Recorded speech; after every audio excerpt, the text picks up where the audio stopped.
અમદાવાદના પકવાનથી ISKCON bridge સુધીનો iconic road પૂર્ણ 1.5 કિલોમીટરનો રોડ સંપૂર્ણપણે ડસ્ટ ફ્રી બનાવવામાં આવ્યો છે। આઇકોનિક રોડ પર બેઠકની ખાસ વ્યવસ્થા કરવામાં આવી છે। આઇકોનિક રોડ પર વિવિધ ફૂલ અને છોડ ઉગાડવામાં આવ્યા છે અને સાથે જ ગાર્ડન સાથે ઓપન જીમની વ્યવસ્થા પણ કરવામાં આવી છે। વનસ્પતિ અને ઝાડના માહિતી આપતા બોર્ડ પણ મૂકવામાં આવ્યા છે। તો આઇકોનિક રોડ પર અનેક સુવિધાઓ ઉપલબ્ધ કરવામાં આવી છે। ગાર્ડન સાથે ઓપન જીમની વ્યવસ્થા પણ ગોઠવવામાં આવી છે।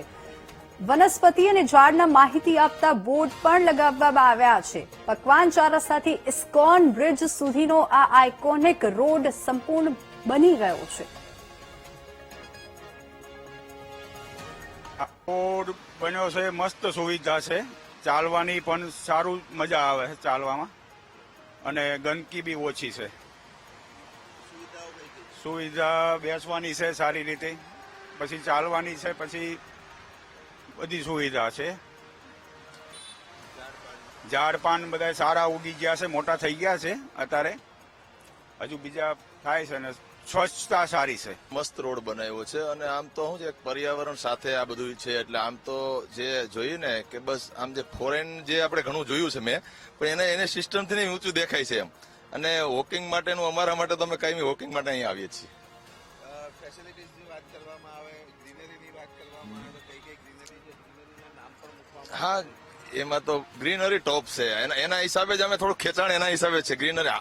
વોકિંગ માટે આવીએ તો એમ લાગે બીજે ક્યાંય નથી જવું, અહીંયા પોતાનામાં આમ લીન થઈને ચાલતા હોય અને એવું લાગે છે, ફિલિંગ થાય છે સારી। અમદાવાદ મ્યુનિસિપલ કોર્પોરેશન દ્વારા વૈષ્ણોદેવી ચાર રસ્તાથી લઈને સરખેજ ચાર રસ્તા સુધીના જે સર્વિસ રોડ છે ત્યાં આઇકોનિક રોડ બનાવવાની કામગીરી શરૂ કરવામાં આવી છે। ત્યારે પાર્ટ 1 એટલે કે ફેઝ 1 નો ભાગની વાત કરવામાં આવે તો જે પકવાન ચાર રસ્તાથી ઇસ્કોન ચાર રસ્તા સુધીનો જે ભાગ છે તે પૂર્ણ થયો છે અને ટૂંક સમયમાં જ તેને લોકો માટે, નાગરિકો માટે ખુલ્લો કરવામાં આવશે। મહત્વની વાત કરવામાં આવે તો કોમનવેલ્થ ગેમ અને ઓલિમ્પિકને ધ્યાનમાં લઈને અમદાવાદ શહેર દ્વારા ઇન્ફ્રાસ્ટ્રક્ચર ડેવલપમેન્ટ કરવામાં આવી રહ્યું છે। ત્યારે વૈષ્ણોદેવી સર્કલથી ઉજાલા સુધી આઇકોનિક ડસ્ટ ફ્રી રોડ બનાવવામાં આવશે, જેનો પહેલો ફેઝ પકવાન સર્કલથી ઇસ્કોન બ્રિજ સુધીનો હાલ પૂર્ણ થયો છે। મહત્વની વાત કરવામાં આવે તો આ જે રોડ છે તેમાં લેન્ડસ્કેપિંગ, બેસવાની વ્યવસ્થા, જીમ, ફાઉન્ટેનની આધુનિક કક્ષાની સુવિધાઓ પણ આપવામાં આવી છે। જે રીતના વિદેશમાં સુવિધા હોય છે તેવી જ સુવિધા અત્યારે અહીંયા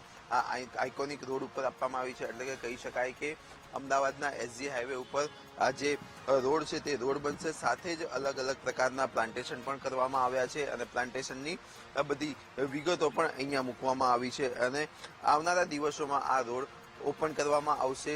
લોકો જીમ માટેની ખાસ વ્યવસ્થા પણ અહીંયા કરવામાં આવી છે। એટલે કે કહી શકાય કે dust free road Ahmedabad municipal corporation દ્વારા તૈયાર કરવામાં આવ્યો છે।